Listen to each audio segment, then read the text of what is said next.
বিসমিল্লাহ আলহামদুলিল্লাহ নাহমাদুহু ওয়া নাস্তাইনুহু ওয়া নাস্তাগফিরুহু ওয়া নাউযু বিল্লাহি মিন শুরুরি আনফুসিনা ওয়া মিন সাইয়্যাতি আমালিনা মান ইয়াহদিহিল্লাহু ফালা মুদিল্লা লাহু ওয়া মান ইউদ্লিল ফালা হাদিয়া লাহু ওয়া আশহাদু আল্লা ইলাহা ইল্লাল্লাহু ওয়াহদাহু লা শারীকা লাহু ওয়া আশহাদু আন্না মুহাম্মাদান আবদুহু ওয়া রাসূলুহু আম্মা বাদ ফাইন্না খায়রাল হাদিসি কিতাবুল্লাহ ওয়া খায়রাল হাদী মুহাম্মাদিন সাল্লাল্লাহু আলাইহি ওয়াসাল্লাম ওয়া শাররাল উমুরি মুহদাসাতুহা ওয়া কুল্লু মুহদাসাতিন বিদআহ ওয়া কুল্লু বিদআতিন দালালাহ ওয়া কুল্লু দালালাতিন ফিন্নার। আসসালামু আলাইকুম ওয়া রাহমাতুল্লাহি ওয়া বারাকাতুহু।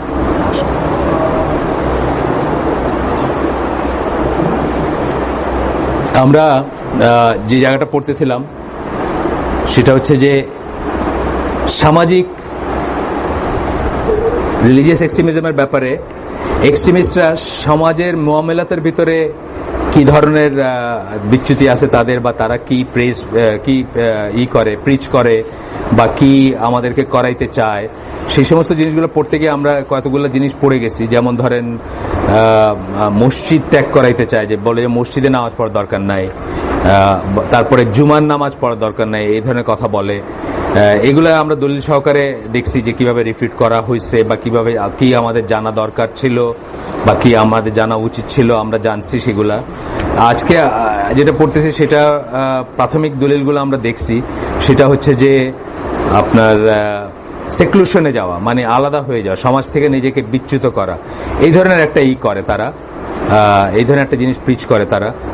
সেটা নিয়ে আমরা সেটা একদম যে ফেলায় দেওয়া যায় তা না, আমরা আগেই বলছি দেয়ার আর টাইমস বা দেয়ার মানে আপনার সিচুয়েশন যখন এগুলা প্রেজ ওয়ার্দি বা এগুলা করতে হবে। তো আপনাদেরকে জাস্ট মনে করায় দেওয়ার জন্য যে তাদের ইগুলা কি, আমরা জাস্ট পয়েন্টের হেডিংটা পড়ে যাব, কি কি চায় তারা আর কি, মানে কি কি বলছে বা কি কি আমরা রিসেন্ট পাস্টে পড়ে আসছি, একটু জাস্ট হেডিং গুলা দেখবো। হেডিং গুলা শেষ করার পরে আমরা আজকের ইস্যুতে যাবো ইনশাল্লাহ। আমি চাইতেছিলাম যে একটা হোক পেছন থেকে একটা একটু দেখি আমরা যে কোন হেডিং এ আছে, আমরা কোন সাব হেডিং এ আছে। আসসালামু আলাইকুম, বসেন। কামরুল,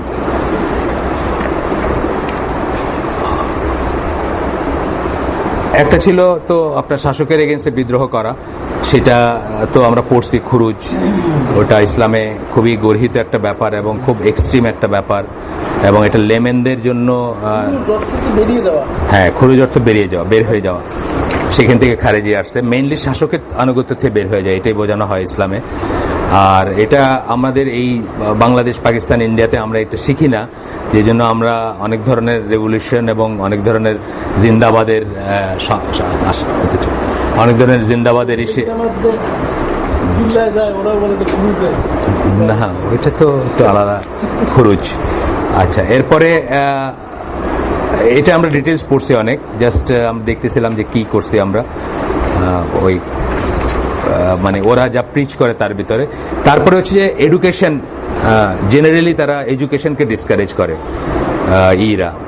যারা এক্সট্রিমিস্ট বা এইখানে এক্সট্রিমিস্টের দলিলগুলো এগেন এন্ড এগেন আসছে হচ্ছে তাকফির বা হিজরত থেকে, যারা 60s এর ইজিপ্টের বা ইজিপশিয়ান একটা এক্সট্রিমিস্ট দল, যারা এই পর্যন্ত মানে গত শতাব্দীর সবচেয়ে ফিয়ার্স চরমপন্থী দল ছিল, তাদের দলিলগুলো এগেন এন্ড এগেন আসছে। যেমন forbidding education and calling people to illiteracy, মানে উম্মি হওয়ার জন্য মানুষকে বা লেখাপড়া না করার জন্য তারা এনকারেজ করতো বা বলতো যে লেখাপড়া, আমরা একটা উম্মি নেশন এবং এটাই বেটার, এটাই সুন্নাহ বা এটাই।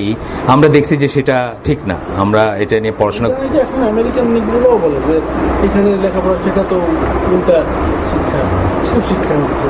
তো আপনার এটার পরে আমরা পড়ছি যে মসজিদে নামাজ পড়াটাকে তারা ডিসকারেজ করে।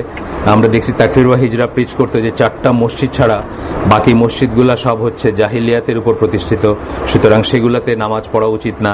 আমরা দেখছি যে সেটাও একটা ফ্যালাসিয়াস কথা, মানে আমরা এগুলা আসলে যেটা হয় যে ইয়াং যারা বা যাদের অপরিপক্ক জ্ঞান বা .com জ্ঞান যাদের, অর্থাৎ কোন ওস্তাদের কাছে বসে যারা দিন নেয় নাই, যারা লিপ টু লিপ দিন শিখে নাই। লিপ টু লিপ বলতে আমি বোঝাচ্ছি যে এটা ফর্মাল হইতে হবে এমন কোনো কথা নেই, এটা পিএইচডি বা এটা ডিগ্রি বা এটা দাখিল বা আলিম হইতে হবে সেটা না, বাট আলটিমেটলি ইসলাম হচ্ছে ইসনাদের রিলিজিয়ান, এবং লিপ থেকে লিপে আসতে হবে, অর্থাৎ চেইন থাকতে হবে।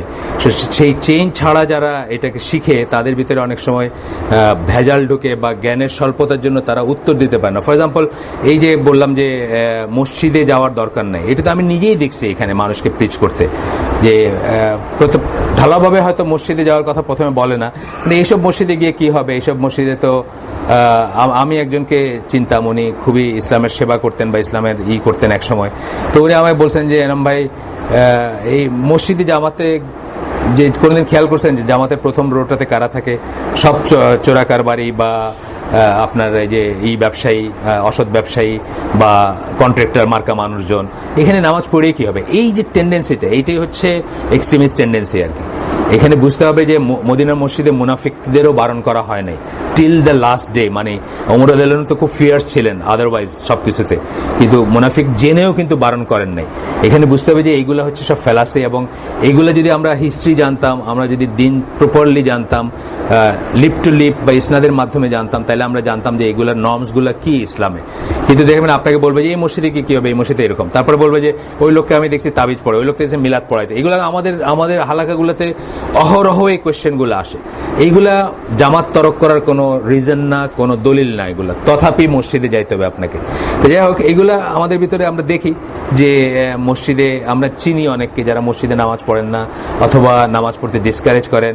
প্রথমে বলেন যে যেটা বললাম, যে প্রথমে বলেন যে এইসব মসজিদগুলোতে যারা হুজুর, তারা তো সব তাবিজ দেয়, তারা এই করে মিলাদ পড়ায়, এটা খায় ওটা খায়, তাদের কোনো নাই। তো আস্তে আস্তে আস্তে আস্তে দেখা যায় যে দুনিয়ার সব মসজিদেই তারা নামাজ পড়া বাদ দিয়ে দেয়, তারপরে বাসায় বা নিজের ভিসিনিটিতে এইরকম কথাও বলে। যেমন ধরেন ফর এক্সাম্পল, আউয়াল ওয়াক্তে নামাজ পড়া। আউয়াল ওয়াক্তে নামাজ পড়া অত্যন্ত বড় ফজিলতের একটা জিনিস, আমরা সবাই জানি। আউয়াল ওয়াক্তে শুধুমাত্র ঈশা ছাড়া এবং ক্ষেত্র বিশেষে জোহর ছাড়া, মানে যখন আরব দেশের জোহর, যেটা আরব দেশের সামারের জোহর যেটা, ওইটা রাসূল সাল্লাল্লাহু আলাইহি ওয়াসাল্লাম ডিলে করে পড়তেন, সূর্যটা একটু হেলে যাওয়ার পরে পড়তেন, কারণ প্রচন্ড তাপ। তাদের তো আর আমাদের মতো এসি আর ফ্যান ছিল না, তাদের মাথার উপরে ছিল খেজুর পাতার ছাউনি বাই, তো ওনারা ওইভাবে পড়তেন। তো এই দুইটা ছাড়া সকল নামাজ আউয়াল ওয়াক্তে পড়াটা হচ্ছে আউয়াল ওয়াক্তে আফজাল ওয়াক্ত। কিন্তু এই যুক্তিতে আপনি জামাত তরক করতে পারেন। আমরা দেখি এখানে আমাদের এইটা একটা এক্সট্রিমিস্ট টেন্ডেন্সি। কিন্তু অনেকে জিজ্ঞেস করেন যে বাংলাদেশে যে সময় আসর হয় আর ফজর হয় অনেক দেরি করে মসজিদগুলো হয়, তা আমরা যদি বাসায় কয়েকজন মিলে একসাথে পড়ে ফেলি, তাইলে তার মানে বাপ মা ভাই বোন মিলে পড়ে ফেলি না, এটা ঠিক না। আপনার এই জিনিসগুলোই এখানে আসতেছে, যে এটা আপনার শুনে অ্যাপারেন্টলি কারেক্ট মনে হবে, শুনলে মনে হবে একটা ভালো কথা বলতেছে, কিন্তু আপনি এটার নিয়ে ডিটেলস পড়াশোনা করেন নাই, সময় দেন নাই, অথবা আপনি প্রপার অথরিটি থেকে শিখেন নাই, দেখে আপনি এটা আনসার জানেন না। এখানে হচ্ছে যে জামাতের সালাতটা takes precedence over all other things. যেই জন্য আমরা বলি যে আমরা জানি 20 রাকাত তারাবি পড়তে হবে, এটা কোনো বিধান হইতেই পারে না। পড়া যেতে পারে একটা কথা, আর পড়তে হবে একটা কথা, এটা আমরা সবাই জানি এই মজলিসে যারা আছে। অ্যাট দ্য সেম টাইম আমরা কিন্তু এটাই প্রিচ করি যে সমাজে 20 রাকাত পড়া হয় মসজিদে, সেখানে আপনিও 20 রাকাত পড়বেন, আপনি 8 রাকাত পড়ে বের হয়ে আসবেন না। তার কারণ হচ্ছে জামাতটাকে এত ইম্পর্টেন্স দেওয়া হয় এবং ইউনিটিটাকে, সামাজিক ইউনিটিটা অন্তত অ্যাপারেন্টটাকে এত ইম্পর্টেন্স দেওয়া হয়। তো এইগুলো আমরা জানতাম যদি আমরা মেথডিক্যালি দিন শিখতাম। আমাদের ভিতরে রাসূল সাল্লাল্লাহু আলাইহি ওয়াসাল্লাম আর আমাদের মাঝখানে কি ইন্টারনেট, রাসূল সাল্লাল্লাহু আলাইহি ওয়াসাল্লাম আর আমাদের মাঝখানে চেইন হচ্ছে ইন্টারনেট। এখানে সমস্যা হয়ে যায়। এখানে সমস্যা হয় যে ইন্টারনেটের ওই টার্মিনালটা কে চালাচ্ছে তার উপর। আপনাদেরকে আমি বলছি www.realislam.com, এটা হচ্ছে কাদিয়ানীদের ওয়েবসাইট। হ্যাঁ, তা আমি যদি ইন্টারমিডিয়েট পাস, ক্লাস 9-10 পাস একটা ছেলে হই যার ইন্টারনেটে অ্যাক্সেস আছে, তার মনে হবে এইটাই তো আমি খুঁজতেছিলাম, আমি তো রিয়েল ইসলামটা খুঁজতেছি। এইভাবেই কিন্তু আমরা এক একটা পথে চলে যাচ্ছি উইদাউট রিয়েলি নোয়িং যে রাসূল সাল্লাল্লাহু আলাইহি ওয়াসাল্লাম কি বলে গেছেন আমাদেরকে করতে। আসেন তারপরে কি, হেটিং ফ্রাইডে প্রেয়ার্স, এটা আমরা শেষ করছি। জুমাটাকে তারা ডিসকারেজ করে এক্সট্রিমিস্টরা, এবং মনে করে যে এই দেশে বা এখনকার সময় জুমা পড়া যাবে না, আবার ইসলামী হুকুমত খেলাফত না হইলে জুমা পড়া যাবে না। এটা একটা ভুল কনসেপ্ট। এমনকি আমরা দেশ যদি পরাধীন হয়, লাইক ফর এক্সাম্পল ব্রিটিশ আমলে, সেই সময়েও জুমা পড়তে হবে, বা সেই সময় জুমা পড়ার কতগুলো নিয়ম আছে, সেগুলো এই হইলেই পড়া যাবে। এরপরে আসলো আমাদের আইসোলেটিং, যেটা আমরা এখন পড়তেছি, isolating with respect to extremism with respect to isolating themselves and separating themselves from the society, সমাজ থেকে নিজেদেরকে আলাদা করে নেওয়া। এইখানে আমরা দেখছি যে দুই সাইডের মত আছে, কিন্তু দুই সাইডের মতগুলো দেখবেন যে টু ডিফারেন্ট সিচুয়েশন নিয়ে কথা বলতেছে। আমরা অলরেডি পড়ছি, সেগুলো দলিলগুলো পড়ছি। জেনারেল কি ইসলামের জেনারেল ইটা হবে যে আমরা মিলেমিশে একসাথে থাকবো, পাশাপাশি থাকবো, সমাজবদ্ধভাবে থাকবো। জেনারেল ইম্পোর্টটা হচ্ছে এটা। কিন্তু সিচুয়েশন অনুযায়ী এক সময় একটা রিকমেন্ড হতে পারে, আরেকটা পরিত্যাজ্য হতে পারে, সেটা আমরা আগে দেখছি। আজকে আমরা সেখান থেকে মানে সবচেয়ে স্ট্রং অপিনিয়ন কি হবে বা আমরা কি ফলো করব মুসলিম হিসাবে, সেই পর্বে যাব এখানে ইনশাল্লাহ। এখানে হচ্ছে যে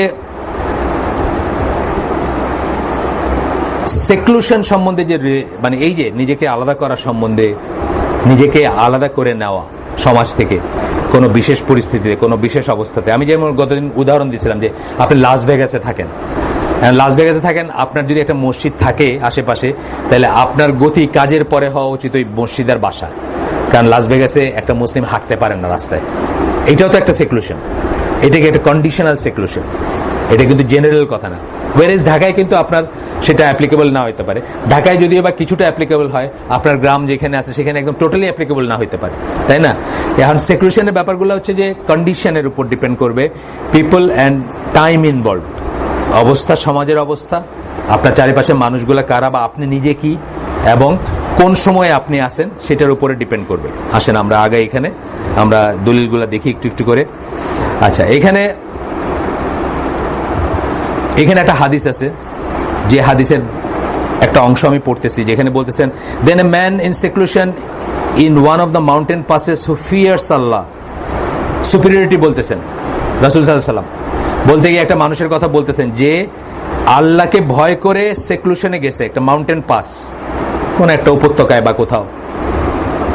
হি worships his lord and saves the people from his evil, তার ইভিল থেকে সে মানুষকে বাঁচাচ্ছে। এইরকম যদি আপনারও কোনো থাকে যে আপনি এমন একজন ইভিল ক্যারেক্টার যার presence in the society is dangerous, এটা হইতে পারে। কিন্তু আপনি সিনেমার নায়ক ছিলেন, মানুষ আপনার অটোগ্রাফ নিত, আপনাকে ছাইকা ধরত, ইনজামামুল হকের মতো ক্রিকেটার ছিলেন, কিন্তু আজকে আপনি তবলিগ হয়েছেন ঠিকই, কিন্তু তারপরেও মানুষ আপনাকে খালি ওই লাইনে হাইলাইট করতে চায়। আসেন এরকম ব্যাপার, আপনি আপনার পাস্ট ভুলে যেতে চান, আপনি ক্রিকেটার ছিলেন, আপনি অটোগ্রাফ দিচ্ছেন, আপনি দুই পাশে দুই মহিলারে নিয়ে ছবি তুইলা গর্ববোধ করছেন, আপনি এটা ভুলে যেতে চান, কিন্তু মানুষ আপনাকে সেটা ভুলতে দিতে চায় না। আপনার বলতেছে যে দেখছো ইনজামামুল হকও আল্লাহরে মানে আল্লাহরে আপনি পারলে ধন্য করতেছেন বাই সেইং যে ইনজামামুল হক আজকে কোথায় আসছে।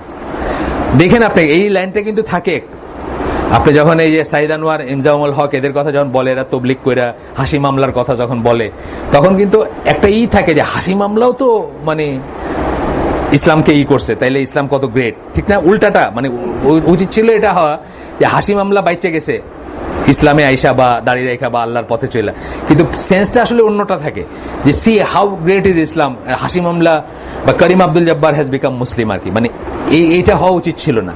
তো আপনি এই ইভিলটা রিয়েলাইজ করলেন, রিয়েলাইজ করে আপনি আপনাকে সরায় ফেললেন সমাজ থেকে, হইতে পারে। কিন্তু এখানে তাদের কথা বলা হচ্ছে, মানে আমি একটা উদাহরণ দিলাম, এটা আর খুঁজে না পায়া, কিন্তু এটা অন্য ধরনের উদাহরণ থাকতে পারে, অন্য ধরনের ব্যাপারও থাকতে পারে, ইভিলের অন্য ডাইমেনশনও থাকতে পারে।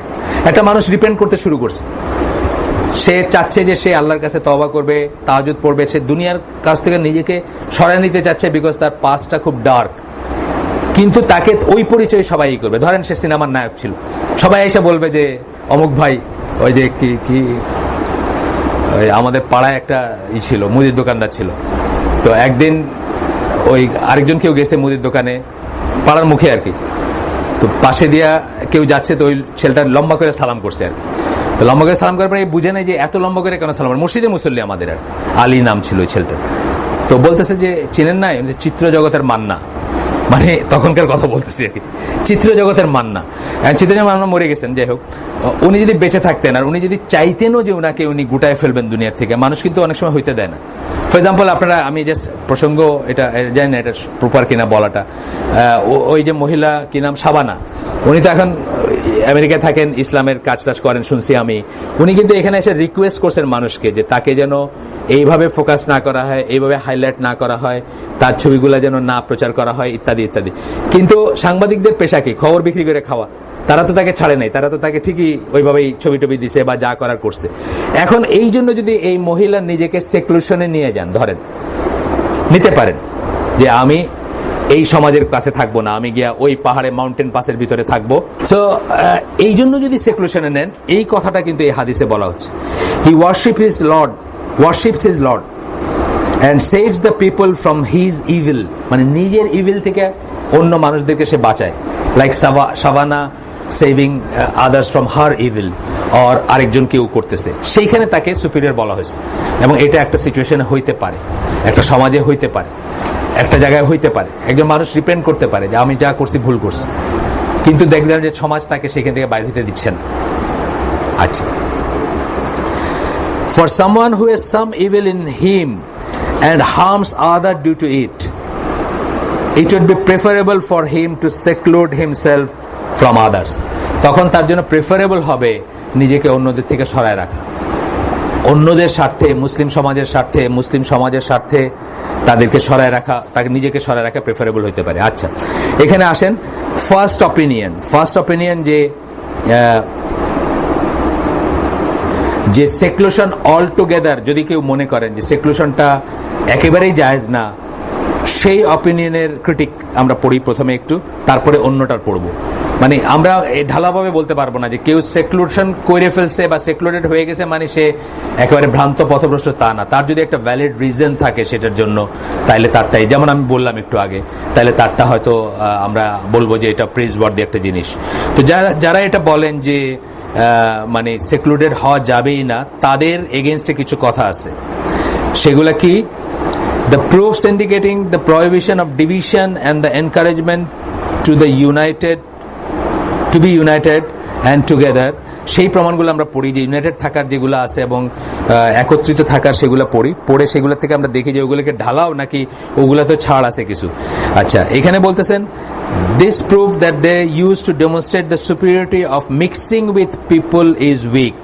This is because the meaning of the forbidden division is with respect to the opinion in the religion and the sources of Sharia. যে জায়গায় আপনাকে আলাদা হইতে নিষেধ করা হচ্ছে সেটা হচ্ছে যে দিনের ব্যাপারে আলাদা হওয়া এবং শরিয়ার বিধিবিধানের ব্যাপারে আলাদা হওয়া বা নিজেকে সেকুলেট করা। যেটা বললাম যে জামাত থেকে আলাদা হয়ে যাওয়া, নামাজ পড়েন না আপনি মসজিদে গিয়ে, এই সেকুলেশন যদি আপনি করেন ওটা অবশ্যই নিন্দনীয়। কিন্তু আপনি একটা ফিজিক্যাল সেকুলেশনে নিজেকে রাখলেন to save your self from something, যদি মনে করেন, হইতেই পারে এটা। যেমন আপনি ধরেন বাংলাদেশের কোথায় আছে আমি জানি না, সিনেমা পল্লী, হলিউডে একটা বাসা নিয়েছে, বাংলাদেশের হলিউড যদি থেকে থাকে একটা জায়গার নাম লস এঞ্জেলস যেরকম আছে, ওইখানে আপনার একটা বাসা নিয়ে নিছেন, পয়সা আছে, বাসা কিনছেন, কিনা দেখেন চারিদিকে সব সিনেমার লোকজন বসবাস করে। You may like to seclude yourself, yes, ওইখান থেকে আপনি চান নিজেকে আলাদা রাখতে, ইভেন বাংলাদেশের ভিতরেও। কিন্তু তার মানে এটা না যে একটা আপনার মসজিদ থেকে আলাদা করলেন, শরিয়ার বিধান থেকে আলাদা করলেন, ঈদ থেকে আলাদা করলেন, জামাত থেকে আলাদা করলেন, মানে এইগুলো করবেন তা না। আচ্ছা, যাই হোক, that is blameworthy under all circumstances. যদি আপনি রিলিজিয়ান থেকে এবং শরিয়া থেকে নিজেকে সেকুলেট করেন, রিলিজিয়াসলি আমরা যেটাকে আল জামা বলি, মুসলিমদের সমষ্টি বলি, সেখান থেকে যদি আলাদা করেন, ওয়ালাইকুম সালাম, সেটা সকল অবস্থায় পরিত্যাজ্য এবং সকল অবস্থায় নিন্দনীয়। As for the coming together and unity, it is in reference to the removal of hatred from the hearts. যখন আমরা ইউনিটির কথা বলি এবং কামিং টুগেদারের কথা বলি, তখন কি বলি? হার্টে যেন আপনার কোনো না থাকে, হার্টে যেন কোনো হেট্রেড না থাকে মুসলমানদের এগেইনস্টে। একজন মুসলমান পাপী হইতে পারে, তার পাপটাকে আপনি ঘৃণা করেন, কিন্তু তার এগেইনস্টে আপনার মনে যেন কোনো হেট্রেড না থাকে, অস্পৃশ্য মনে না করবেন না তাকে। আপনি জানেন না যে তার জীবনের শেষের আগে হয়তো আল্লাহ তাকে কবুল করবেন, সে জান্নাতি হবে, সহিহ হাদিস থেকে আমরা জানি, এবং আপনি জাহান্নামী হইতেও পারেন। এই পসিবিলিটি চিন্তা করে ভিতরে কোনো হেট্রেড রাখবেন না। তার কাজটাকে হেট করেন, সমস্যা নেই, তার যে পাপাচার, তার যে গুনাহ, সেটাকে আপনি হেট করলেন বা সেটা থেকে বেঁচে থাকলেন, মুখ ফিরা নিলেন, ফাইন, কোনো সমস্যা নেই, কিন্তু তাকে করবেন না। তো ইউনিটি বলতে এটাই বোঝানো হচ্ছে removal of hatred from the hearts. The one who refuses to mix with people is not necessarily considered unfriendly or anti social. কিন্তু আপনি যখন কাউকে কোনো একটা গ্রুপ বা কোনো একটা ইস্যুকে ফায়সা বা সমস্যার ভিতর দেখতেছেন, তার সাথে মিক্স করতেছেন না, তার মানে এটা না যে আপনি আনফ্রেন্ডলি অর অ্যান্টি সোশ্যাল। সেটার একটা শরঈ রিজন যদি থাকে, জাস্ট ফর এক্সাম্পল আপনাদেরকে আমি বলছি যে আমি যত বিয়ের দাওয়াত পাই 100টার ভিতরে একটাতেও আমি যাই না, এর মানে কিন্তু আমি অ্যান্টি সোশ্যাল তা না, মোটেই না। যাই না কেন? যে আমি এই ফিকটা শিখছি যে বিয়েতে যাওয়ার ওয়ালিমা যাওয়া তো ওয়াজিব, আপনি জানেন। একবার মুখ দিয়ে কেউ বলছে ওয়ালিমার দাওয়াত ওয়াজিব আপনার জন্য যাওয়া। সাইড বাই সাইড যে বিয়েতে ফাহিশা থাকবে, বেপর্দা ফ্রি মিক্সিং থাকবে, সেখানে যাওয়াটা হারাম আপনার। তাহলে ওই ওয়াজিব এবং এই হারামের ভিতর আপনি যদি ওয়ে করতে জানতেন, তাহলে দেখতেন যে সকল স্কলাররা একমত যে আপনাকে এই হারাম ক্রস করে আপনার ওইখানে যাওয়ার আপনার দরকার নেই। তাতে যদি আত্মীয়তার সম্পর্ক নষ্ট হয়ে যায়, সেই দায় দায়িত্ব এবং গুনাহটা সম্পূর্ণ হবে যারা হারাম আয়োজন করছেন তাদের, আপনার কিছু হবে না। কিন্তু আপনি এটা ডিঙায় ওখানে যাইতে পারেন না, আত্মীয়তার নামে, রক্ত সম্পর্কের নামে, ইত্যাদি ইত্যাদির নামে। তো এইভাবে আপনি যখন বুঝবেন, তখন দেখবেন যে এই লোকগুলা আপনি হয়তো বাইরের থেকে দেখে, আমাকে অনেকে হয়তো জ্ঞান করে যে এরা তো সব ছেড়ে দিছে, তা না, কিন্তু মোটেই না। আমার চেয়ে বড় তার ওয়েল উইশারই নাই। আমি মাঝে মাঝে বলি, অনেকে বলি যে আপনাকে আমি সমালোচনা করলাম, আমি হলাম আপনার দুনিয়ার সবচেয়ে বড় ওয়েল উইশার না, আমি আপনাকে আলটিমেট ধ্বংস থেকে বাঁচাইতে চাইছি, যেটা আপনার আব্বাও করে না। আপনার আব্বা আপনার বলে, আরে একবার এটা করলে কিছু হয় না, একবার এটা খাইলে কিছু হয় না, একবার এটা দেখলে কিছু হয় না, একবার সিনেমা দেখলে কিছু হয় না। আমি আপনার বলতেছি একবার দেখলেও হয়। আমি আপনার সবচেয়ে বড় ওয়েল উইশার। কারণ আমি বলছি না আপনাদের, আমি সিলেটে একটা বিয়ের কথা বলছি যে ইংল্যান্ডে তাদেরকে আমি চিনতাম, ইউকেতে তাদের বাসায় যাইতাম, আমার আত্মীয় তারা। ছোট মেয়েটাকে এখানে নিয়ে আসছে বিয়ে করে। মেয়েটা কিন্তু ইংল্যান্ডের মতো জায়গায় তখন আর কি, আমি যখন যাইতাম আসতাম, অলওয়েজ হিজাব, 5 ওয়াক্ত সালাত, সন্ধ্যা মানে ডে লাইট আওয়ার্স। আমাদের দেশে মেয়েরা মানে না এখন। আমাদের দেশে আমি দেখি এখন অনেক মেয়ে সন্ধ্যা 7টা 8টার সময় গপ্প করে, তুমি এখানে কেন? অবিবাহিতা মেয়ে, তুমি এখানে কেন এখন? তোমার আব্বা কিছু বলে না? মানে আমাদের সময় অকল্পনীয় ছিল যে আমরা যখন ঢাকায় বড় হচ্ছি, যে সন্ধ্যার আলো মিলায় আসতেছে, একটা মেয়ে একলা বাইরে আসে। এখন রাতে 10টার সময় দেখবেন বাসে উঠতেছে, বুঝছেন না? যাই হোক, ওই মেয়েটাকে ওদের ফ্যামিলিতে আমি দিচ্ছি, মেয়ে না শুধু, ওদের একটা ছেলে, ভাই একটা। সেই ভাইটাও কিন্তু সানলাইট কি বলে ডেলাইট ফলো করতো, ডেলাইট রেস্ট্রিকশন, মানে সন্ধ্যার আগে বাসায় ফিরবা, শেষ। কত বড় চাকরি করো, কত বড় হয়েছে, এটা কোনো ব্যাপার না, মুসলমান ছেলে সন্ধ্যার আগে বাসায় ফিরবা। তো ওই মেয়েটাকে তারা এনে বিয়ে দিল সিলেটে, ন্যাচারালি বড় আয়োজন বিয়ের। মা এবং চাচি ইনসিস্ট করতেছে যে তোমাকে এত কষ্ট করে পার্লারে সাজায় আনলাম, একদিনের জন্য তুমি চুলটা দেখে এইখানে খোপা বাঁধছে, তো এইখানে কাপড়টা রাখো, একদিনে কিছু হবে না। তার মানে কি, একদিনের জন্য আল্লাহ ইজ নট দেয়ার, অথবা একদিনের জন্য Allah can wait. Allah wait করতে পারেন, একদিন পরে আমি আবার বিধানগুলো মানব। এই জিনিসটা, এই যে মা এবং চাচি, আপন মা, আপন চাচি, আপন খালা, নানি, তারা ইনসিস্ট করতেছে, তারা তাকে কি করতেছে, জাহান্নামে ঠেলে দিতেছে। আর আমি হইলাম তার সবচেয়ে বড় ওয়েল উইশার, যে বলতেছি যে না, এইরকম যদি তুমি থাকো তাহলে আমি তোমার বিয়েতে যাব না। আমি একটা কন্ডিশন দিচ্ছি না, সেটাতে সে হয়তো একবার চিন্তা করতে পারে যে না, এরকম। এই কদিন একটা বিয়ে হলো, শুনলাম যে আমরা ওটার একটা বড় ছিলাম, অংশ ছিলাম। অংশ মানে অন্যভাবে, এই অ্যারেঞ্জমেন্ট আমাদের না, বা অন্য কারণে, আমার খুব নিকট আত্মীয়। তো সে পরে আমাকে বলতেছে যে আপনি আসলেন না কেন, আমরা তো ওইভাবে সেপারেট করছিলাম। আমরা এটাতে গিয়ে জানতাম, আমি যাওয়ার আগে যদি কইতে, তাহলে আমি তো একটু চিন্তা করতাম। এটা তো জানতে হলে আমাকে গিয়ে জানতে হবে, গিয়ে কি আর জানার উপায় থাকে? আগের থেকে জানতে হয়। যাই হোক, মানে এখন দেখেন যে আমি কিন্তু তার ইসলামী পয়েন্ট অফ ভিউ থেকে আমি তার দুনিয়ার সবচেয়ে বড় ওয়েল উইশার। আমি তাকে আগুন থেকে বাঁচাইতে চাইতেছি, আর তার মা চাচি তাকে আগুনে ঠেলে দিতে চাইতেছে। এইভাবে তখন চিন্তা করবেন যে আমার এই সেকুলেশনটা কিন্তু সমাজ ত্যাগ করার সেকুলেশন না, বরঞ্চ আপনাকে বাঁচানোর বা আপনাকে পথে ডাকার সেকুলেশন, এটা আলাদা জিনিস। যাই হোক, এখন বলতেছেন, however he avoids mixing with people in order to tend himself and try to protect himself from the others. যেটা আমি বলতেছি, আমরা কেন বিয়েতে যাই না? আমরা কি জানি না? আমরা জানি, আত্মীয়তার সম্পর্ক রাখতে জানি। আমি তো সিলেটি কালচার দাঁড়াই আছে এটার উপর। ওরা জন্ম, মৃত্যু, বিয়া, 3টা কথা বলে। মানে আপনি যদি 40 বছর আগে যে আত্মীয়র সাথে দেখা হয়েছে, তার সাথে দেখার একটা পসিবিলিটি আপনি যদি বিবেচনা করতে চান, তাহলে এই 3টা ব্যাপারের একটাতে যাবেন আর কি। মানে হয় কেউ জন্মাইছে, তার আকিকা হয়েছে, নইলে কেউ মারা গেছে, তার জানাজা, নাইলে আপনি সিলেটি জানাজা গেলে দেখবেন মোটামুটি উৎসব মার্কে একটা জিনিস আর কি। সবাই আর কি গয়না টয়না, শাড়ি টাড়ি পরে আসছে, বুঝছেন না? খাওয়া দাওয়া হবে এখানে, ডেলং থাকবে। দেখবেন সাইড লাইনে অনেক গল্প, আরে ভাই তুই চাচাতো বোন, চাচাতো বাইরে বলতে 30 বছর পরে তার সাথে এইদিকে আয়, বুঝছেন না? মানে একটা রিলিজিয়াস অনুষ্ঠানে যাইতেছেন, জানাজা, একজন মানুষকে বিদায় দিচ্ছেন, অথবা সমস্ত হারাম পরিত্যাগ করা উচিত। আপনি দেখবেন যে ওইখানে হারামের মেলা খুলে যায় আর কি, বুঝছেন না? তো যাই হোক, আমি বলতেছি যে আমরা এগুলো জানি যে এগুলো সামাজিকতার মিনিং কি, বাট নিজেকে বাঁচানোর জন্য, নিজের আহালকে বাঁচানোর জন্য, কু আনফুসাকুম আহলিকুম নারা, এটা মানার জন্য আমরা ওইখান থেকে সরে থাকতেছি।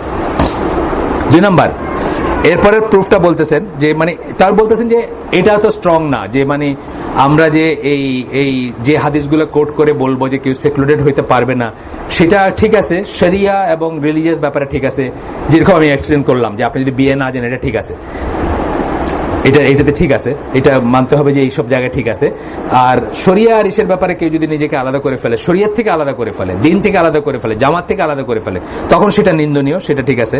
আচ্ছা, তারপরে হচ্ছে next comes the proof related to the separating from the community, the proof that is use simply, যেটা ইউজ করা হয়েছে আমরা আগে পড়ছি, এটা এইখানে রিলেভেন্ট না ওনারা বলতে চাইছেন। কারণ কি, the community that is meant in those hadiths is the community whose voice have agreed upon specific leader and they have made the pledge to him, অর্থাৎ আল জামার কথা বলতেছে। যে কমিউনিটি থেকে আলাদা হওয়াটাকে ওইভাবে গর্হিত বলা হয়েছে যে ইসলামের রজ্জু খুলে গেল, সেটা হচ্ছে সেই কমিউনিটি যেটা আল জামাত, একজন আমিরের আন্ডারে, যেটা ধরেন আমরাদের আন্ডারে যেটা ছিল, তার আন্ডারে যেটা ছিল, বা আবু বকরের আন্ডারে যেটা ছিল, সেইখান থেকে কেউ যখন নিজেকে আলাদা করবে সেই কমিউনিটির কথা বোঝানো হয়েছে, বা রাসূল সাল্লাল্লাহু আলাইহি ওয়াসাল্লামের আন্ডারে যেটা ছিল সেগুলোর থেকে। সেরকম যদি একটা কমিউনিটি হয় এটা আবারও অ্যাপ্লিকেবল হবে, কিন্তু ইট ডাজন্ট মিন আমাদের এই কমিউনিটি থেকে ফিজিক্যালি আপনি আলাদা চলে গেলে আপনি একদম গর্হিত অপরাধ করলেন এবং ইসলামের রজ্জু আপনার গলা থেকে খুলে গেল, তা না। বাট কথা হচ্ছে যে আবারও বলতেছি, পড়বো আমরা পরে আবার দেখবো যে জেনারেলি জামা মানে টুগেদার ইজ অলওয়েজ ইসলামে এনকারেজড, এবং জেনারেলি ফারাকা মানে বিভক্ত হওয়াটা ইসলামে অলওয়েজ ডিসকারেজড। এটা হচ্ছে জেনারেল প্রিন্সিপাল। আচ্ছা, এরপরে হচ্ছে এরপরের পয়েন্টটা বলতেছেন, not associating with people without being upset with them does not fall under this prohibition. আপনি সরে থাকলেন মানুষের থেকে, কিন্তু তাদেরকে ঘৃণা করলেন না, এইভাবে যদি সরে থাকেন এটাকে কিন্তু করা যাবে না, এই প্রহিবিশন আন্ডার ফেলা যাবে না। সমাজ থেকে আপনি আলাদা হয়ে যাওয়া বলতে আমরা যেগুলো খারাপ মানে ডিসকারেজিং হাদিস যেগুলো দেখছি সেটার আন্ডারে এটা পড়বে না, যদি আপনি তাদেরকে মন থেকে অন্তর থেকে ঘৃণা না করেন।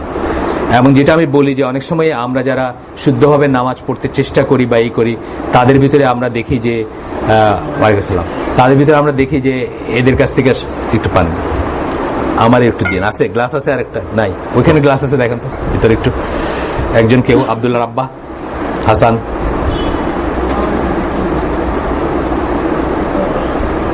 আচ্ছা, এরপরে আসতেছে সেকেন্ড গ্রুপ, মানে যারা বলেন যে সেকুলেশন ইজ রিকমেন্ডেড, তাদের যে তারা যে বলেন, এটার আমরা সমালোচনাগুলো একটু দেখি, তাদের এগেইনস্টে যে কথাগুলো আসবে বা যে দলিলগুলো আসবে।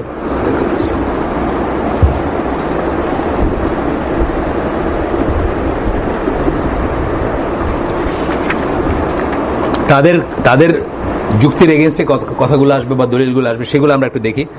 সেখানে প্রথমে আসতেছে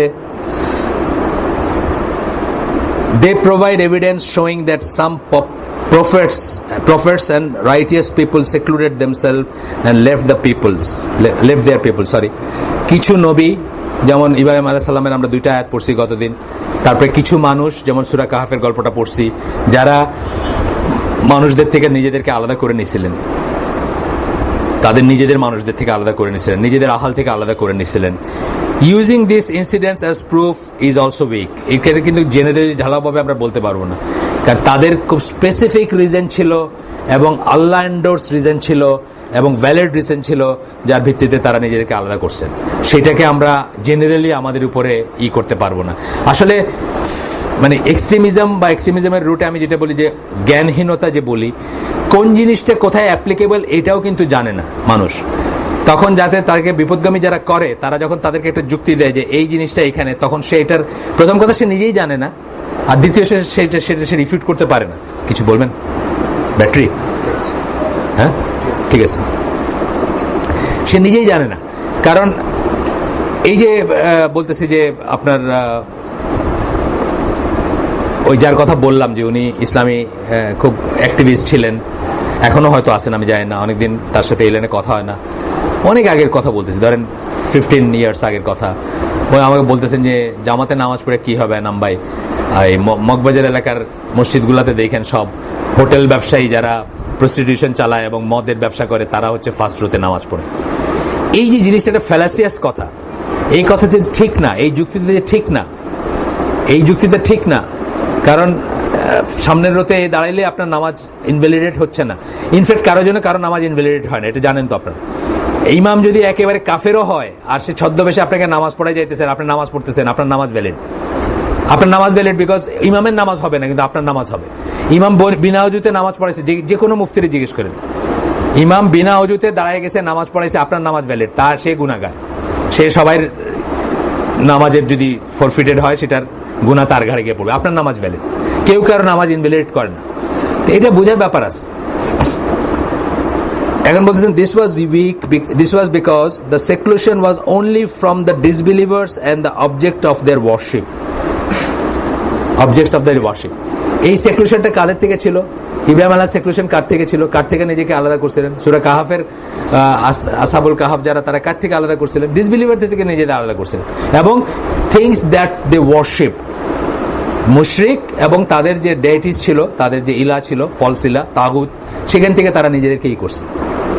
আচ্ছা, ইব্রাহিম আলাইহিস সালামের কথা বলতেছেন, only secluded himself from his people when he despaired of them responding to him. যখন উনি ডাকছেন তাদেরকে এগেন এন্ড এগেন ফিরে আনতে চেষ্টা করছেন মূর্তি পূজার থেকে, তার বাবাকে এবং তার আহালকে, এবং যখন তারা শোনে নাই তার কথা, উল্টা তাকে মেরে ফেলার উপক্রম করছে, তখনই তিনি ওইখান থেকে সরে আসতেন বা ওইখান থেকে মুখ ফিরে আনিছেন। He left them and everything they worship besides Allah. তাদেরকেও ছাড়ছেন এবং আল্লাহ ছাড়া আর যা কিছু তারা করতে সবকিছুকে ত্যাগ করছেন। Same was true for Moses. মুসা আলাইহিস সালাম একই জিনিস করছেন।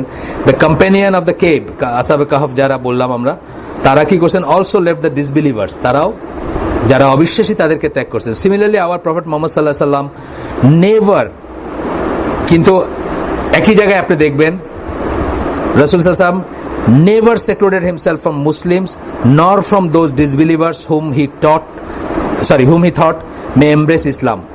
কখনোই মুসলিমদের থেকে নিজেকে আলাদা করেন নাই এবং কখনো ওই সমস্ত অবিশ্বাসীর দিকে আলাদা করেন নাই নিজেকে যাদের ব্যাপারে তার আশা ছিল যে তারা ইসলাম গ্রহণ করতে পারে। আপনারা জানেন আল্লাহ রাসূল সাল্লাল্লাহু আলাইহি ওয়াসাল্লাম সিরিয়াসলি মনে করতেন যে মদিনার ইহুদিরা তার অনুসারী হয়ে যাবে। 17 মান্থস, আপনারা পড়াশোনা দেখেন যে কোনো জায়গায় 17 মাস ওই উইন্ডো অফ অপরচুনিটি ছিল ইহুদিদের জন্য টু বিকাম মুসলিমস। এবং এই 17 মাস রাসূল সাল্লাল্লাহু আলাইহি ওয়াসাল্লাম আল্লাহর নির্দেশে তাদের কিবলার দিকে কিবলা মুখ করে নামাজ পড়তেন এবং উনি সিরিয়াসলি আশা করতেন যে তারা, এবং তাদের থেকে নিজেকে উনি করেন নাই, আলাদা করেন নাই। তো এখানে নেভার কথাটা important. Never secluded himself from the Muslims or nor from those disbelievers whom he thought may embrace Islam. In fact, it was the disbelievers themselves who avoided him. সত্যি কথা যেটা, যে যারা মুশরিক তারা হয়তো তাকে অ্যাভয়েড করে চলতো, আর মদিনায় তো অবশ্যই যারা মুনাফিক মুশরিক তারা তাকে অ্যাভয়েড করে চলতো, যারা তার সাথে করতো না, মনে করতো যে তাকে তার দিনে আসবে না বা ঠিক মতো তাকে বিশ্বাস করতো না অথবা কনভিন্স ছিল না তার কথায়। আচ্ছা, যারা সেক্লুশনের কথা বলেন বা সেক্লুশনকে অ্যাডভোকেট করেন, সেক্লুশন বা আলাদা হওয়া নিজেকে, এইটা কিন্তু স্টার্ট অফ তাকফির, এটা জানেন তো।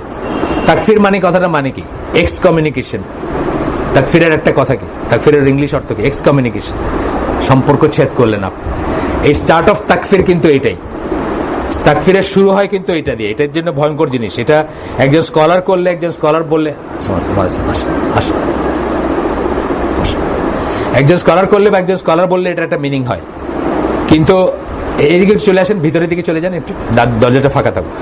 একজন স্কলার করলে বা এখানে আসতে যে কোনো জায়গায় আপনার, একজন স্কলার করলে, একজন আলেম করলে বা একজন ওইরকম মানুষ যাদের কথা বললাম, ইব্রাহিম আলাইহিস সালাম করছেন, কাহফের লোকরা করছেন, বা আজও যদি ওইরকম কেউ বলেন যে হ্যাঁ তোমরা এসব ফিতনা থেকে বাঁচতে বাবারা একটু সরে থাকো বা অন্য জায়গায় থাকো, আমরা দেখবো ফিতনার ডেফিনেশন কি সেটাও দেখবো। আমরা অনেক ফিতনার ডেফিনেশনও জানি না। আচ্ছা, তো কি বলতেছেন যে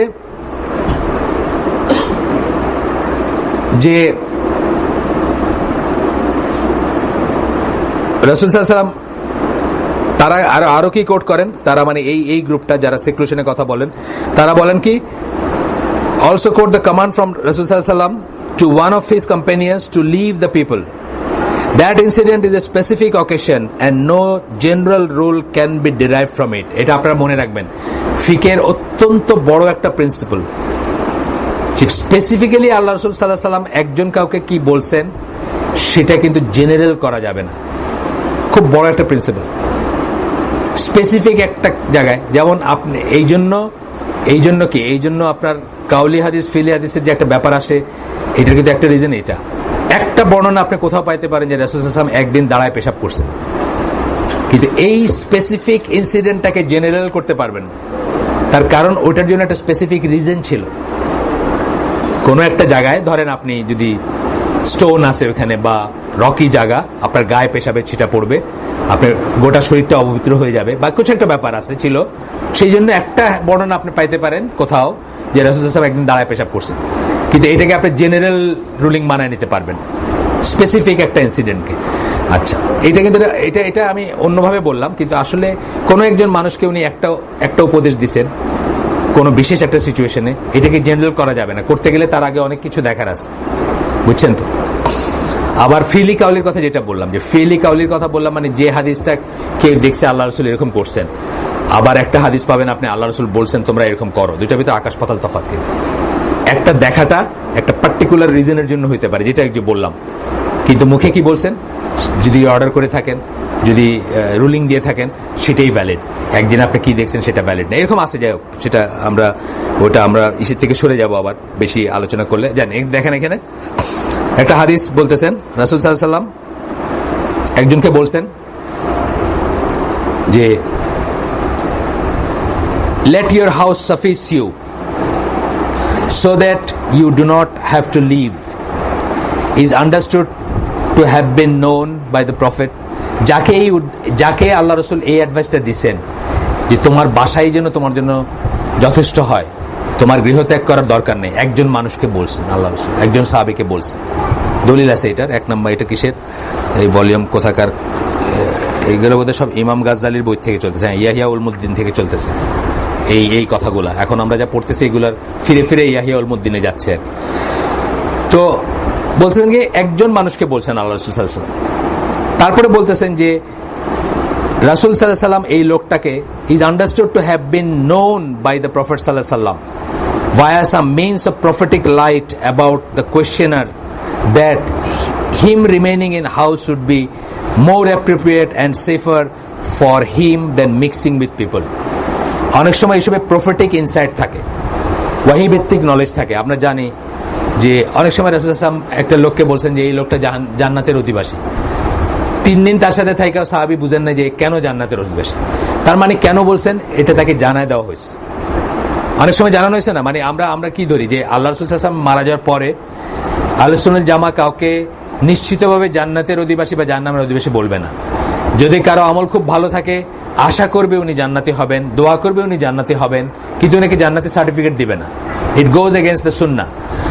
আর রাসূল সাল্লাল্লাহু আলাইহি ওয়াসাল্লাম মরে যাওয়ার পরে আমরা কাউকে জাহান্নামী বলবো না যদি সে নিজেকে মুসলিম ক্লেম করে মারা গিয়ে থাকে। আমরা ভয় করতে পারি যে এই লোকটা এত পাপ করছে, আল্লাহ তার জানি কি হয়, তারে মাফ করে দিও, সে আমার চাচা, খুব অত্যাচারী ছিল, ধরেন কথার কথা। কিন্তু আমরা বলবো না বেটা তো গেছে আর এখন তার খবর আছে না, এটা বলবো না, এটা বলার কোনো স্কোপই নাই। সে যদি নিজেকে মুসলিম ক্লেম করে মরে থাকে, কি হু নোজ, আল্লাহ তারে মাফ করে দিতে পারে। ওই যে হাদিসটা, আগের হাদিসটা বললাম, সেটা নিয়ে। সুতরাং প্রফেটিক জ্ঞান অনুযায়ী তাকে হয়তো জানানো হয়েছিল যে এই পার্টিকুলার মানুষটা যার ব্যাপারে আল্লাহ রাসূল সাল্লাল্লাহু আলাইহি ওয়াসাল্লাম এই কথাটা বলছেন, উনি যদি ঘরের ভিতর থাকেন, that is better for himself, better for সুন্নাহ, better for Muslim community and better for all. সেই জন্য হয়তো উনি তাকে সেটা বলছেন, এই কথাটা বলতেছেন এখানে, যে সেই জন্য উনি বলছেন। This is indicated by the fact that he never ordered all of his companions to seclude themselves. উনি কখনোই কিন্তু ঢালাওভাবে সাহাবীদেরকে বলেন নাই যে তোমরা সমাজ থেকে নিজেদের আলাদা করে নাও, কখনোই বলেন নাই। সুতরাং এটা একটা পার্টিকুলার কেস ছিল, একজন পার্টিকুলার মানুষ ছিল, তার একটা পার্টিকুলার সমস্যা ছিল, সেই জন্য উনি তাকে বলছেন। আচ্ছা, এরপরে আসেন ওনাদের দলিলের এসে যাই। They also quote Prophet sallallahu alaihi wasallam praise for seclusion. Again, there is no evidence in that for their view. In the hadith, Abu Sa'id Khudri একটা হাদিস আমরা পড়ছি আগে, সেটাতে it shows that virtuous person is the one who secludes himself from the people in order to protect them from his evil.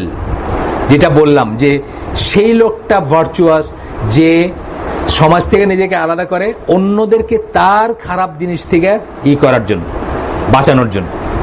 আপনারা জানেন evil I একটা কথা আছে না, ইভিল আই কিন্তু সত্যি, ইসলাম বিশ্বাস করে, জানেন তো? যে কয়টা কুসংস্কার আছে তার ভিতর ইভিল আই হচ্ছে একমাত্র কুসংস্কার, প্রচলিত কুসংস্কার বা সংস্কার যেটা ইসলাম এন্ডোর্স করে, ইসলাম যেটাকে সাপোর্ট করে, দলিল আছে, এটার জন্য এলাজ আছে, এটা প্রিভেন্টিভ আছে, এটা কিউরেটিভ আছে, ইভিল আই। তারাশঙ্করের একটা গল্প ছিল ডাকিনী, আপনারা পড়ছেন কিনা কেউ জানি না, পড়ছেন?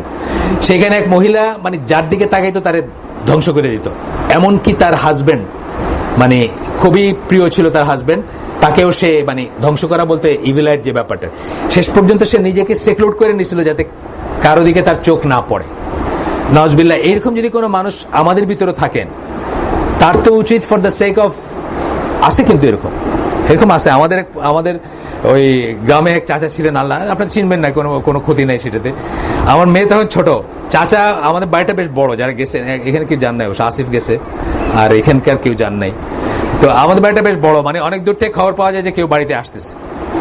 তো যখনই ওই ওনার মানে আসার খবর হইতো সাথে সাথে আমার মেয়ে গায়েব। উনি অনেকদিন বলছেন কই নাতিন দেখলাম না, নাতিন আর কোনোদিন তার সামনে যায় নাই, কারণ তাকে যাইতে দেওয়া হয়নি। উনি যদি দেখে মানে মানুষ বিশ্বাস করতো, উনি দেখে বলেন মানে দেখতে তো খুবই মানে সাথে সাথে তার অসুখ শুরু হয়ে যাবে বা কিছু শুরু হয়ে যাবে, মানে এরকম অনেক ইনস্ট্যান্স আছে। এখন এই ভদ্রলোক যদি সত্যিই মনে করেন যে তার ইভিলাই আছে, ওইগুলো কিন্তু ইলাজ আছে, মাশাল্লাহ বলবেন সবসময় বলার সময়, এবং আপনি কি করবেন সেটারই আছে।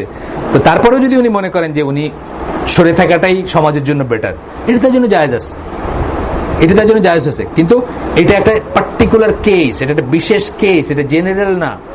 কারণ আল্লাহ রাসূল সাল্লাল্লাহু আলাইহি ওয়াসাল্লাম জেনারেলি সাহাবীদেরকে নিজেদের থেকে মানে সমাজ থেকে সেক্লুডেড হইতে বলেন নাই।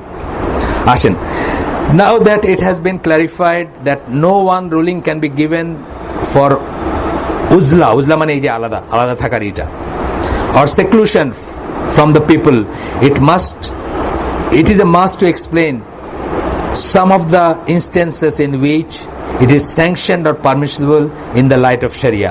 আমরা যখন বললাম যে মানুষকে ঢালাওভাবে সেক্লুশনের দেওয়া যাবে না, ফর্মুলা দেওয়া যাবে না বা ফিক দেওয়া যাবে না বা বলা যাবে না, এখন তাইলে কোন কোন অবস্থাতে এটাকে স্যাংশন করা হবে বা যাবে বা করা যাইতে পারে বা কোন কোন অবস্থায় এটা রিকমেন্ডেড হইতে পারে, সেটা নিয়ে আমরা যদিও এমনিভাবে বলছি কিন্তু দলিল ভিত্তিক বলি নাই, আমরা জেনারেল কথা বলছি। দলিল ভিত্তিক কথা তারা বলতেছেন during the times of trial and tribulation, ফিতনার সময়।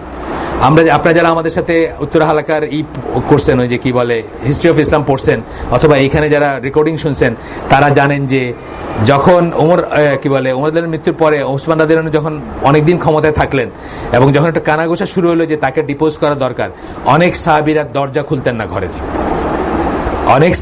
ঘরের দরজা খুলতেন না, not to be a part of any party. ওখানে দুইটা পার্টি হয়ে গেল না, দুইটা দল, এক দল চাচ্ছে ওসমান রাদিয়াল্লাহু আনহুকে হত্যা করতে, আর দল চাচ্ছে তাকে যে কোনো মূল্যে রাখতে, বা একটা মানে ওনারা মানে আশঙ্কা করতেছিলেন যে সামথিং ইজ কামিং, তখন ওনারা যেন এটার পার্ট না হন, অনেকে দরজা খুলতেন না, ঘরের দরজা খুলে বের হইতেন না, কারোর সাথে কথা বলতেন না।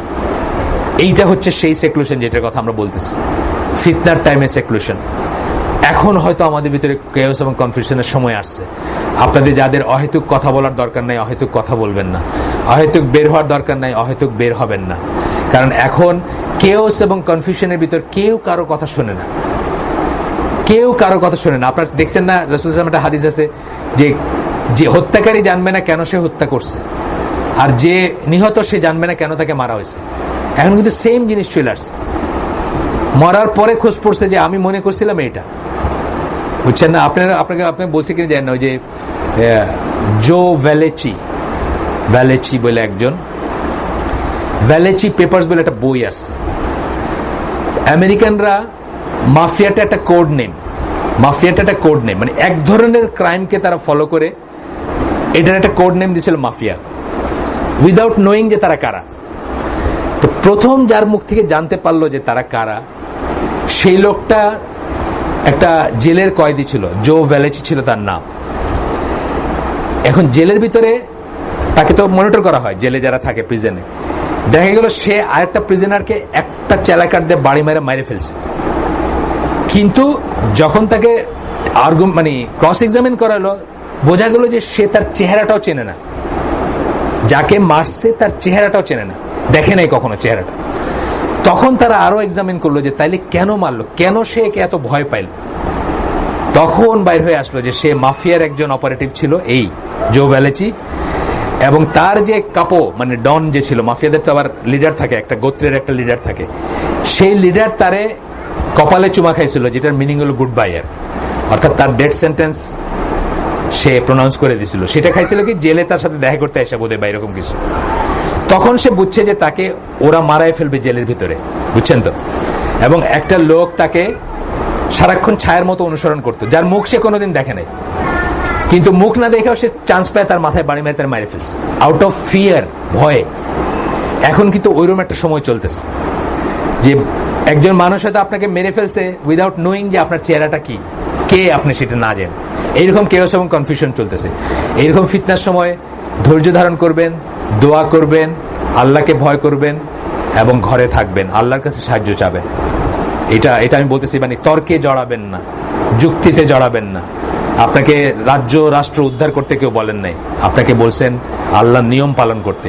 আপনি যদি নিজে ইসলামের উপর মারা যেতে পারেন, দ্যাট ইজ এনাফ। আপনাকে সারা দুনিয়াকে চেঞ্জ করে মরতে হবে এটা কোথাও লেখা নাই। মানে অহেতুক আমি বলতেছি যে কথায় জড়াবেন না, তর্কে জড়াবেন না, বক্তৃতায় জড়াবেন না। যেটা ফরজ ইবাদত, সেটা ফরজ ওয়াজিব যদি আমরা করতে পারি, হালাল হারাম থেকে বেঁচে থাকতে পারি, আমরা আলহামদুলিল্লাহ বলবো। That is more than enough for the time being, at least. বা ডিফিকাল্ট টাইমস এর কথা বলতেছে, এই যে সাহাবীদের কথা বলতেছে, সাহাবীরা কত সোশ্যাল ছিলেন। আপনি তাদের লাইফ পড়ে দেখেন তারা কত সোশ্যাল ছিলেন, কিন্তু তারপরে তারা নিজেদেরকে বন্ধ রাখছেন। ওই সময়টায় ওসমান রাদিয়াল্লাহু আনহু ডিপোজ করার সময় যখন অনেক কনফিউশন হইল, মানে লবি যারা করতো তারা আসতো আর কি। মালিক বিন আশতার নাম শুনছেন হয়তো আপনারা, বা আব্দুল্লাহ বিন সাবা, বা ওই সময় সব জিনিসগুলোর উদ্ভব যখন হইলো, তারা দলাদলি করতেছে, এই দল আসতেছে, আয়সা কনভিন্স করার চেষ্টা করতেছে, সাহাবীদেরকে দলে টানার চেষ্টা করতেছে, ওই দল আয়সা চাইতেছে তাদের দলে টানা, চলেন আমরা এটা করি, চলেন আমরা ওইটা করি, বুঝছেন না। বা ওই সময় থেকে অনওয়ার্ড আর কি, আলী রাদিয়াল্লাহু আনহুর খিলাফত এন্ড দেন একদম শেষ পর্যন্ত তো এগুলো চলছে। কিন্তু তখন যারা মেইন স্ট্রিম সাহাবী বা যারা শক্ত সাহাবী, তাদের অনেকেই কিন্তু ঘরের দরজা বন্ধ করে থাকছেন। একজনের উদাহরণ আমরা দেই সবসময়, আব্দুল্লাহ ইবনে ওমর। উনি কিন্তু ফিক অনুযায়ী বা ফলোইং এর ব্যাপারে খুব স্ট্রিক্ট একজন সাহাবী ছিলেন, ইয়েট কিন্তু উনি এখানে কোনো দল নেন নাই বা কোনো পক্ষ অবলম্বন করেন নাই। এমনকি আলী রাদিয়াল্লাহু আনহু এবং মুআবিয়া রাদিয়াল্লাহু আনহু বায়াতও নেন নাই, উনি কারো বায়াত নেন নাই, টিল হাসান রাদিয়াল্লাহু আনহু surrendered his right two Muawiya রাদিয়াল্লাহু আনহু। এবং মুআবিয়া রাদিয়াল্লাহু আনহুর কাছে যখন বায়াত নিলেন, তখন আব্দুল্লাহ ইবনে ওমর গিয়ে মুআবিয়ার বায়াত নিয়েছেন যে এখন মুসলিম উম্মার একজন খলিফা। কিন্তু যখন দুইজন ছিলেন ক্লেমেন্ট, তখন উনি কারো বায়াত নেন নাই। তো এরকমও করছেন তারা। আমি বলতেছি যে মানে এই সেক্লুশন আর আমি যে সমস্ত কথায় কথায় এক্সট্রিমিস্টরা আপনাদেরকে যে সেক্লুশন বলে বা বোঝায়, সেই সেক্লুশন এক না আর কি। আসেন, ট্রায়ালস এন্ড ট্রিবুলেশন। আমরা আর 10 আমার ওই ঘড়ি আমারটা বেটার 36, আমরা ইনশাল্লাহ 45-এ অ্যাজ ইউজুয়াল যেরকম শেষ করব। আর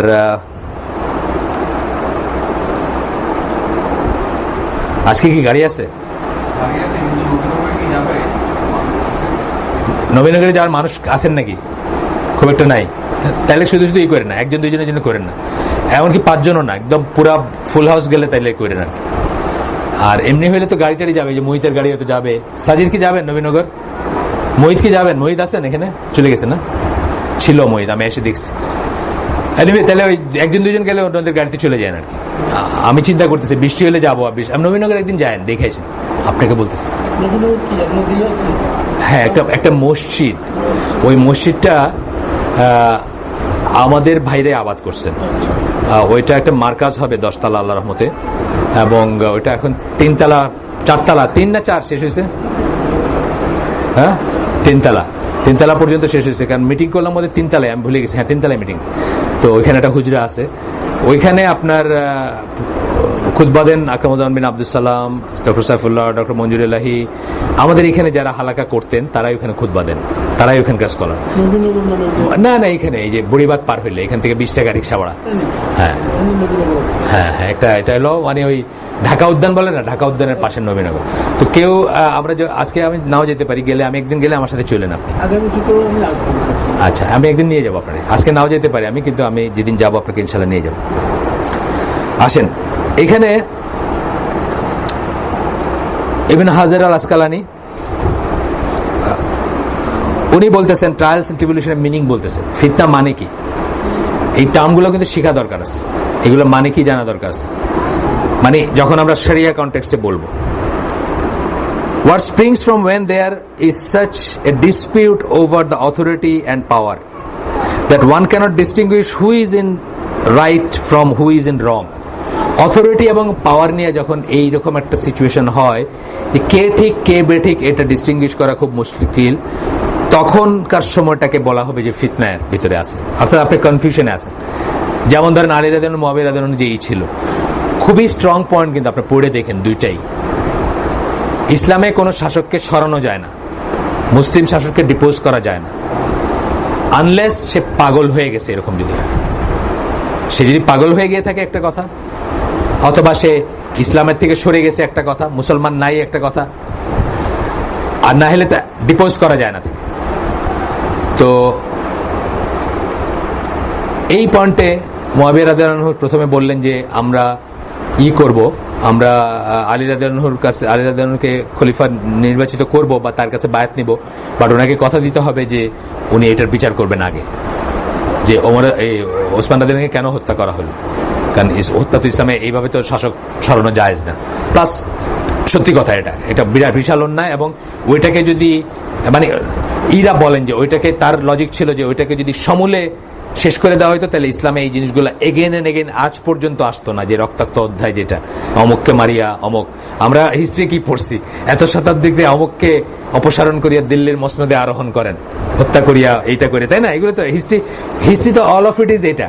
কিন্তু এটা যদি আমরা বুঝতাম যে ইসলামিক মুসলিম শাসকের কি হওয়ার কথা, তাকে ডিপোজ করা যায় না, তার এগেনস্টে কু করা যায় না, till you can call him Muslim. এটা যদি আমরা জানতাম, তাহলে আমাদের অনেক রক্তক্ষয় থেকে আমরা বেঁচে যেতাম। এটা যেমন স্ট্রং পয়েন্ট, তেমনি আলী রাদিয়াল্লাহু আনহুর পয়েন্টটাও কিন্তু খুব স্ট্রং ছিল, যে পাওয়ার কনসলিডেট করার আগে আমি যদি কাউকে শাস্তি দেই, সে আমার শাস্তি মানবে না, উল্টা আমাকে ডিপোজ করে ফেলবে। সুতরাং let me consolidate the power first and then I will bring them to justice. ওনার যুক্তি ছিল এটা। এই যে দুইটা যুক্তি এত স্ট্রং ছিল যে এখানে কিন্তু আব্দুল্লাহ ইবনে ওমরের মতো ফিকহ শাস্ত্রবিদও কিন্তু কনফিউজ ছিলেন, যে জন্য উনি কারো বায়াত নেন নাই। উনি একজন কাউকে কারেক্ট মনে করেন না এখানে, উনি মনে করছেন যে দুজনের যুক্তি খুব স্ট্রং যুক্তি ছিল। হ্যাঁ, আল্লাহু আলাম, আমাদের জন্য আল্লাহু আলাম, আমরা তাদের সমালোচনা করব না। তারা দুইজন সাহাবী এবং দুইজন খুব বড় গ্রেডের সাহাবী, সুতরাং করবো না আমরা অফকোর্স গ্রেডের ভিতর ডিফারেন্সটাও জানি, একজন তো আশারা মুবাশশার, একজন নন, সেটা আমরা জানি, কিন্তু তারপরে আমাদের সমালোচনার ঊর্ধ্বে তারা, এই হচ্ছে কথা। যাই হোক, এইরকম সিচুয়েশন যখন আসে বা আসতে পারে, আবারও আসতে পারে, যেমন সিরিয়াতে হু ইজ হু এটা জানা অসম্ভব একটা ব্যাপার। আপনি ত্রাণ পাঠাবেন, আপনি কাকে পাঠাবেন? আপনি দেখলেন আপনার ত্রাণ বুলেট হয়ে গিয়ে একজনের বুকে যাইতেছে, তাই না? আপনার ত্রাণ আরেকজনের অস্ত্র হয়ে গেছে। আমাকে অনেকে জিজ্ঞেস করেন যে আমাদেরকে এখানে কিছু পাঠানোর দরকার না, মানুষ মরতেছে না। আমি কাকে পাঠাবেন, কোথায় পাঠাবেন, কে রিসিভ করবে আর কে ডিস্ট্রিবিউট করবে, আমার বলেন। কথাটা সেরকম না? তো এইখানে আপনার কেওস এন্ড কনফিউশন, এইরকম জিনিসগুলোর কথা বলা হচ্ছে, যে যখন কোনটা রাইট এবং কোনটা রং এটাকে আলাদা করা যায় না, কোনটা ঠিক কোনটা বেঠিককে, তখন কি করবেন? নিজের জাজমেন্ট অ্যাপ্লাই করবেন, করে নিজে সেকুলার থাকবেন। হুযায়ফা বিন ইয়ামান রাদিয়াল্লাহু আনহু কথা বলতেছেন, দ্য ফিতনা is when the truth and falsehood become confusing to you, then you do not know which one you are following. Falsehood এবং ট্রুথ এমন ভাবে ইন্টারমিঙ্গলড হয়ে যায়, এমন ভাবে কনফিউশন, তুমি জানো না যে তুমি কোনটা ফলো করতেছো। এটা হয়তো কেওস এন্ড কনফিউশনের ভিতর হয়। এখন যেমন আমাদের একজন লেমেন যদি দেখে, আমাদের লেমেন বলতে আমি বোঝাচ্ছি সে সিলেটের জন্তাপুর নিবাসী একজন অর্ডিনারি মুসলিম, সে কার কথা বিশ্বাস করে বলে? যেসব স্টেটমেন্ট আসতেছে মিডিয়ায়, পেপারে, এন্ড সো অন, কার কথা বিশ্বাস করে? এ বলতেছে ও বলতেছে ও, এ বলতে এটার সাথে ওটার সাথে আছে। তো এই ব্যাপারটা আর কি। এখানে একজন স্কলারের বক্তব্য দিচ্ছেন, seclusion and isolation during times of fitna is something sanctioned and ordered by the Sharia. ফিতনা যদি সত্যি থেকে থাকে, তখন সেকুলেশন অর্ডার্ড বাই শরিয়া। এখানে আল খাত্তাবি বলে একজন স্কলারের কথা বলতেছেন, সেকুলেশন ডিউরিং ফিতনা is the Sunnah of the prophet সাল্লাল্লাহু আলাইহি ওয়াসাল্লাম। ফিতনা যদি সত্যি থাকে, সেটা সেকুলেশন হচ্ছে সুন্নাহ। The protection of the devoted servants and the path of the wise and elect. Wise এবং ইলেক্ট যারা, মানে নির্বাচিত যারা, তাদের হচ্ছে পদ্ধতি হচ্ছে ফিতনা, মানে ফিতনার টাইমে সেকুলেশন, এটা সুন্নাহ। I do not know of anyone who discounts it as a valid excuse, especially during in this era in which goodness is little and there are many reasons to cry. There are many reasons to cry হবে, ভুল হয়েছে এটা বোধহয়। In Allah alone do we seek refuge from its evil and misfortunes. মানে উনি ওনার সময়কার কথা বলতেছেন যে এরকম ফিতনা টাইম কিন্তু আরো আসছিল মুসলমানদের, যে আপনার ধরেন এই যে আহমদ বিন হাম্বলের সময় যেটা ছিল, বা ইভেন আকবরের সময় যেটা ছিল, ইসলাম থাকবে কি থাকবে না আদৌ, ইসলাম কি মানে মানে ভ্যানিশ করে যাবে দুনিয়ার বুক থেকে, এরকম পসিবিলিটি কিন্তু বহুবার আসছে এবং গ্লোবালিও আসছে। মানে আমরা তো এখন একটা ছোট্ট দেশ, কিন্তু গ্লোবালি আমি বলতেছি যে ধরেন আহমদ বিন হাম্বলেরটাকে খলিফা নিজে on the other side of the line, তখন তো ইসলাম ধ্বংস হয়ে যায়, খুব সিম্পল একটা ব্যাপার। বা আকবর সম্রাট, সে ভারতবর্ষের, সে যদি ইরাডিকেট করতে চায় ইসলামকে, সেটা তার জন্য অনেক সহজ একটা ব্যাপার। এটা অনেক বড় একটা থ্রেট ছিল, সেরকম সময় কিন্তু ইতিহাসে বারবারই আসছে। এবং তখনকার সময়ে সেকুলেশনটার কথা থাকবে, আপনারা আল্লাহর কাছে চাবেন, আল্লাহর কাছে রিফিউজ চাবেন। সুবহানাকাল্লাহুম্মা বিহামদিকা আশহাদু আল্লা ইলাহা ইল্লা আনতা আস্তাগফিরুকা ওয়া আতুবু ইলাইক। আমরা আজকে যে শুনলাম তার ভিতর যদি আমাদের জন্য মঙ্গল, কল্যাণকর, বেনিফিশিয়াল কিছু থাকে, সমস্ত প্রশংসা আল্লাহর, আর ক্ষতিকর কিছু থাকলে সমস্ত ব্যর্থতা আমার এবং শয়তানের তরফ থেকে, সেটা আল্লাহ আমাদেরকে আমল করার তৌফিক দেন। এবং আমরা এই ডিফিকাল্ট টাইমের জন্য দোয়া করি, মুসলিম উম্মার জন্য, আমাদের পরিবেশ প্রতিবেশের জন্য, আমাদের দেশের জন্য, এবং সবচেয়ে শেষে আমাদের নিজের নফসের জন্য, যেন আমরা ইমানের উপর মারা যেতে পারি। আলটিমেট সাকসেস হচ্ছে সেটা যে ইমান সহকারে আমরা মারা গেলাম এবং আল্লাহর কাছে মুসলিম হিসেবে একসেপ্টেড হইলাম কিনা, সেটা হচ্ছে মেইন জিনিস। দুনিয়াটাও আমরা চেষ্টা করব, দাওয়াত দিতেও চেষ্টা করব, মানুষকে ডাকতেও চেষ্টা করব, বাট আগে হচ্ছে নিজের কু আনফুসাকুম আহলিকুম নারা, এটা আমরা সবসময় মনে রাখবো।